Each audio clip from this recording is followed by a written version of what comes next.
The titans of old are awakening once again, ready to reclaim their place in a world that has grown cold and mechanical. Witness the epic scale of our latest series, where legends return to the light of day. Click subscribe now and be there for the return. A notification light on my phone was blinking when I woke up at 3:14 in the morning. I hadn't set an alarm. I never set alarms anymore, one of the few small freedoms that came with retirement. But something had pulled me out of sleep, the way a sound you can't quite name will sometimes do that. I lay there in the dark for a moment, staring at the ceiling of the bedroom I'd shared with my wife for 31 years before she passed, and I thought about nothing in particular. Then my phone rang. I almost didn't answer it. The number wasn't in my contacts. Area code 312. Chicago, I thought, though I didn't know anyone in Chicago anymore. My son had moved there briefly after college, but that was decades ago. I picked it up mostly out of habit, the old reflex from 40 years of running my own business, when ignoring a late call could mean a missed crisis. Mr. Calloway? The voice was young, careful, like someone who had rehearsed what they were about to say and still wasn't sure they had it right. I said yes. My name is Daniel Marsh. I'm a notary with Riverside Title and Trust here in Portland. I know this is an unusual hour to call, sir, and I want to apologize for that. But I needed to reach you before tomorrow morning, because I think something is very wrong. I sat up in bed. I remember the floor was cold when my feet touched it, and I stood without knowing I was going to stand. What kind of wrong? I asked. He took a breath. Your son came into our office this afternoon. He brought your daughter-in-law and a man I didn't recognize.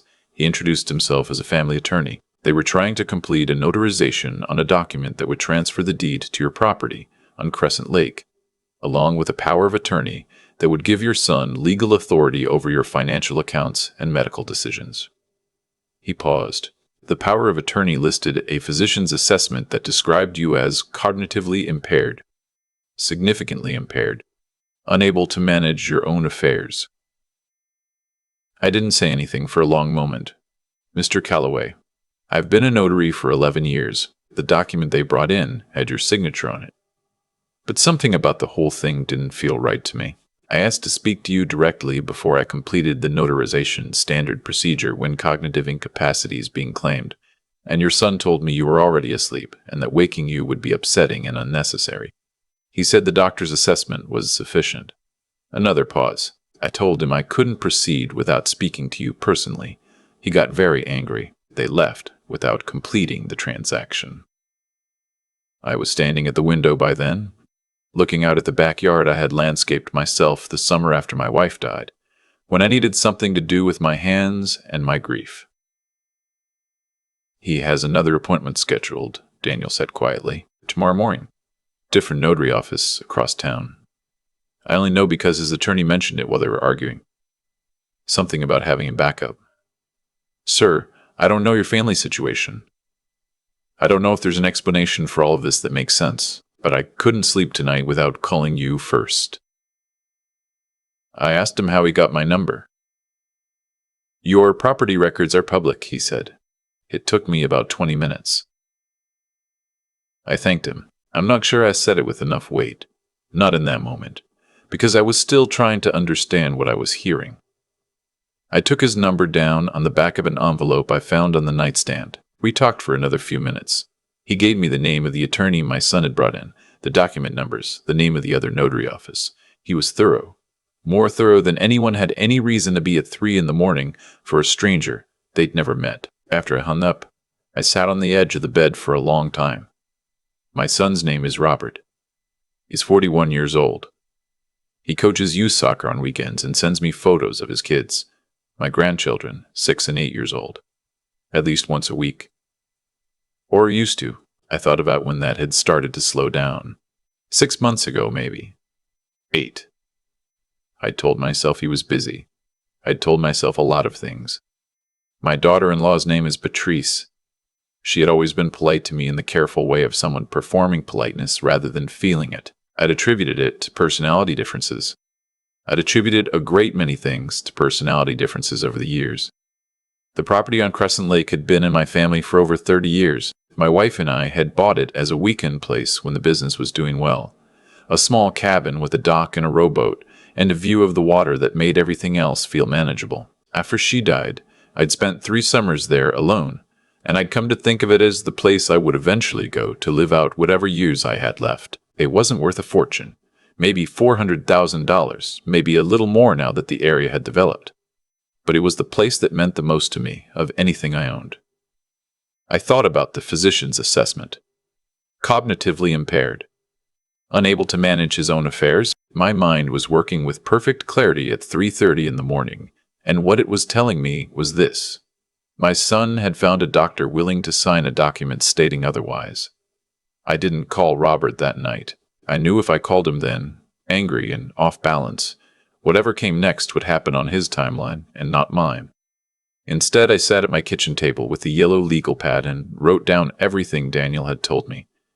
The attorney's name, the document descriptions, the notary office across town where they had a morning appointment. Then I called my attorney. His name is Gerald Fitch. I've known him for 22 years, since the early days of the business, and I have his cell number because there have been enough emergencies over the decades that he long ago stopped being surprised by late calls from me. He answered on the 4th ring, sounding like a man who had been asleep but would not admit it. I told him what had happened. He was quiet for a moment. Then he said, "Don't call Robert tonight. Don't call anyone tonight. I'll meet you at my office at 8 in the morning. Don't sign anything between now and then." A pause. "And Tom, change your voicemail password tonight. The one on your landline and your cell. Do it right now, before you go back to sleep." I asked him why. Because if they're this far along in planning this, they may have already accessed them. I changed the passwords. Then I went and made myself a cup of coffee, because I knew I wasn't going to sleep, and I stood at the kitchen window and watched the backyard until the sky started to go gray. Here is what I have never told anyone about the 2 years before that night. I had been lonely in a way that made me do things I wouldn't otherwise have done. My wife Margaret's name was the organizing principle of my life for 31 years. Not in a weak way, I don't mean that. I mean that when you build a life alongside someone for that long, the shape of your days takes its structure from their presence. And when that presence is gone, the days stop having shape. You fill them with what you can. I filled them with the business for a while. Then I sold the business, and then I was just a 63-year-old man in a house with a well-maintained backyard and too much silence. Robert had started calling more frequently about 18 months ago. This had seemed like a gift. He came by for dinner, sometimes with Patrice and the grandkids, sometimes alone. He talked to me about finances in a way he never had before, asking questions about the cabin, about my retirement accounts, about what I'd decided regarding the estate. I told myself this was maturity. I told myself he was finally becoming the kind of son who thought about the future. Now I thought about those conversations differently. He'd asked me once, carefully, whether I'd ever considered putting the cabin in a family trust. For simplicity, he'd said, so it doesn't have to go through probate. I'd said I would think about it. I had my own feelings about probate, shaped by watching what Margaret's family went through after her mother died. But I'd said I would think about it, because it seemed like a reasonable thing to say to your son. I had not thought about it. Or rather, I had thought about it and decided against it, without ever formally telling him so. And now I wondered whether that silence had been interpreted as consent, or whether it had simply been noted as an opening. I was at Gerald's office at 7:50. He was already there, which meant he'd been there earlier than that. He'd done some work overnight. The attorney my son had brought to the notary office, a man named Cass, first name Vincent, had a history of handling what Gerald called protective arrangements for vulnerable adults, which he translated for me as a specialization in stripping assets from elderly clients on behalf of their families. He'd been disciplined by the state bar twice. He was still practicing. The physician's assessment had been signed by a Dr. Harlan Bope, who, as far as Gerald could determine, operated a small practice in a suburb I'd never heard of and had no record of ever treating me. He's never seen you, Gerald said, flat as a statement of fact. He has not, I said. I'm going to need you to get a cognitive evaluation done today. Independent physician, someone unconnected to Robert or his attorney or Dr. Bope. I have someone I use for exactly this kind of situation. I asked him how often he encountered exactly this kind of situation. He looked at me over the top of his reading glasses. More often than you'd think, he said. The evaluation was conducted that afternoon by a neurologist named Dr. Tu, Patricia Wang, who spent 3 hours with me and at the end of it told me with calm professional certainty that I was one of the sharper 64-year-olds she had evaluated in recent years. She put it in writing. While I was being evaluated, Gerald had made several other calls. He had spoken to a contact at the county recorder's office. No deed transfer had been completed yet. The documents Daniel had intercepted were still in process, the notarization incomplete, but a secondary filing had been started on my largest brokerage account, a beneficiary change that would have redirected the account to a joint trust controlled by Robert and Patrice upon my death or incapacitation. I hadn't authorized any of it. I want to be honest about what I felt in those hours, because I think people expect a story like this to produce mostly anger, and anger was part of it, certainly. But underneath the anger was something that took me longer to name. It was grief, not grief for the money or the property. I had worked hard for those things, and losing them would have mattered, but they were not the deepest wound. The grief was for the version of my son that I had believed in, the boy who had cried at his mother's funeral in a way that seemed to break something in him, the man who sent me pictures of his children and who had, I thought, begun to close the distance that had grown between us in the years since Margaret died. That person had been, at least in part, a performance. I don't know when I arrived at that conclusion with certainty. Somewhere between Gerald's office and the neurologist's and the drive home through traffic that felt surreal, the way ordinary life always feels surreal when something has just cracked open beneath it. Gerald moved quickly. By the end of that first day, he had filed a fraud alert with the county recorder, notified my brokerage firm with documentation, and sent a formal letter to Vincent Cass informing him that any further attempts to complete the unauthorized filings would result in immediate legal action. He also sent a copy of Dr. Wang's evaluation to the State Medical Board with a referral regarding Dr. Harlan Bope. Robert called me that evening. He didn't know yet about Gerald's involvement, or if he did, he didn't show it. He called and asked if I wanted to come over for dinner on Sunday. The children had been asking about me, he said. His voice was warm and easy, exactly the way it had always been. I told him I was busy Sunday. I kept my voice steady. After I hung up, I sat for a long time in Margaret's chair, the reading chair by the living room window that I had never moved, and never sat in until about a year after she died, and now sat in often. I thought about the fact that my son had called to invite me to dinner on the same day he'd been outmaneuvered in his attempt to strip my estate. I thought about what kind of person makes that call. Then I thought about Daniel Marsh, who had gone home that evening and, unable to sleep, had spent 20 minutes searching public property records to find the phone number of a man he'd never met, and then called him at 3 a.m. because he couldn't do otherwise. I called Daniel the next day. He sounded surprised to hear from me. I asked if we could meet for coffee, and he said yes, though I could tell he wasn't sure what to expect from the meeting. We met at a place near his office, a small coffee shop with good light and too many people in line. He was younger than I'd imagined, late 20s, maybe 30, with a slightly rumpled look of someone who took his work seriously and didn't spend much energy on anything else.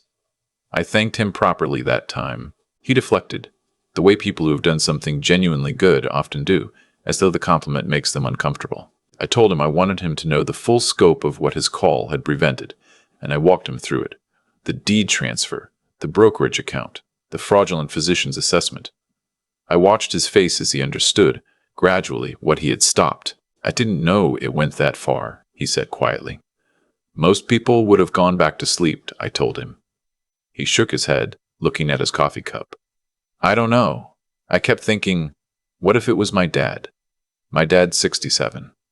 He lives alone. I kept thinking, what if someone did this to him, and a person who could have called just didn't bother? I thought about that for a long time afterward. The legal process took 7 months. Gerald was thorough and relentless in the way that good attorneys are when they have a client who has been genuinely wronged and the documentation to prove it. The fraud complaint against Vincent Cass was filed with the state bar. Dr. Turner Bope surrendered his license in a settlement that avoided a formal disciplinary hearing. His attorney, I was told, had advised him it was the better outcome available to him, which suggested the evidence was not favorable. Robert retained his own attorney about 3 weeks after Gerald's first letter. The attorney was better than Vincent Cass, less obviously disreputable, more skilled at framing things as misunderstandings, family communication failures, well-intentioned actions that had been poorly executed. Robert's position, as expressed through counsel, was that he had been acting out of concern for my welfare, that the cognitive assessment, however flawed in its execution, had reflected genuine worry about changes he had observed in me, that the property arrangements had been discussed, and that he had understood them to be agreed upon. I had Gerald's documentation. I had the transcripts of the calls. I had Dr. Wang's evaluation. I had Daniel's written account of what had happened in the notary office. I had the disciplinary history of Vincent Cass. I had the fact that Dr. Bope had never examined me. None of Robert's framing survived contact with those facts. He did not go to prison. I want to be clear about that because I think some people expect a story like this to end with handcuffs, and it didn't. The civil settlement included the formal withdrawal of all unauthorized filings, a financial penalty paid to my estate, and the restraining order that prohibited Robert or Patrice or any agent acting on their behalf from initiating any further legal or financial actions involving my assets without my documented consent. Cass was disbarred 8 months later on a complaint that included mine along with 2 others Gerald had helped identify. The settlement was not everything I wanted. I wanted something I couldn't litigate, which was to understand how my son had become the kind of person who could do this. I didn't get that. I have not spoken to Robert since the settlement was finalized. I've thought about it. There are mornings when I see a photograph of my grandchildren on the bookshelf. There are several, because I had put them up in the years when I still believed in what they represented, and I think about what it would mean to reach out. Not to reconcile necessarily, not to pretend the thing that happened hadn't happened, but to have some version of a conversation that is more honest than anything we had during all those dinners, when he was asking me about the cabin, and I was telling myself it was maturity. I haven't made that call. I'm not sure I will. What I have done is go to Crescent Lake. I spent 3 weeks there the summer after the settlement, in the cabin with the dock and the rowboat and the view of the water that had always made things feel manageable. I woke up early every morning and made coffee and sat on the dock and watched the mist come off the lake, in the way it does in the early hours, slow and deliberate, like it has somewhere to be and isn't in a hurry. I thought about Margaret. I thought about the 31 years and what it means to build a life with someone and then be left standing in it alone. I thought about the version of my son I had believed in, and the version I had discovered, and the fact that both of those versions had been real in some way I didn't fully understand. I thought about Daniel Marsh, who had been unable to sleep because he kept thinking about his father. I called him from the cabin on one of those mornings. I wanted to tell him I was there, at the lake, in the cabin, which existed and was mine because of what he had done. He seemed genuinely moved by this, in the quiet way he had, and we talked for almost an hour. I learned that he had left the notary firm and was pursuing a law degree. I told him that sounded right for him. He laughed at that. Before I hung up, I told him I had revised my estate planning with Gerald, and that I had made some decisions I wanted him to know about, not as an obligation or a transaction. I want to be clear about that. But because some things should be said directly, I told him I had set aside a significant sum in a named fund that would cover his law school costs completely, with the remainder to serve as startup capital when he eventually opened his own practice. I told him I had done the same for his mother, whom he had mentioned living on a fixed income, in the form of an annuity that would give her stability she currently didn't have. There was a long silence on the other end of the line. "You don't have to do that," he said finally. "I know," I said. "That's the point." He started to say something and stopped. I let the silence sit there between us over the phone while the lake moved quietly below the dock and the mist burned off in the early sun. "Thank you," he said at last. I told him he had said that already. He said he knew. He said it again anyway. There is a version of the story that ends with a lesson, A clean statement about trust or family or the importance of getting your estate documents in order before someone else does it for you. I've heard that version from Gerald, who is fond of practical conclusions, and from the few friends I've told, who mostly respond with the need to wrap things in meaning before they can sit comfortably with them. I'm not sure I have a clean version. What I have is this. I'm 64 years old. I wake up in the mornings in the house where I lived with my wife, and the floor is cold, and the coffee takes 4 minutes, and the backyard I landscaped that first summer of grief is overgrown in the corner, where the light doesn't reach, and I keep meaning to deal with it. I have a lake cabin that is mine. I have a good attorney. I have a young man in Portland who went to sleep one night and couldn't stay there because he kept thinking about what it would mean if someone didn't bother to call. I don't know what my son is doing.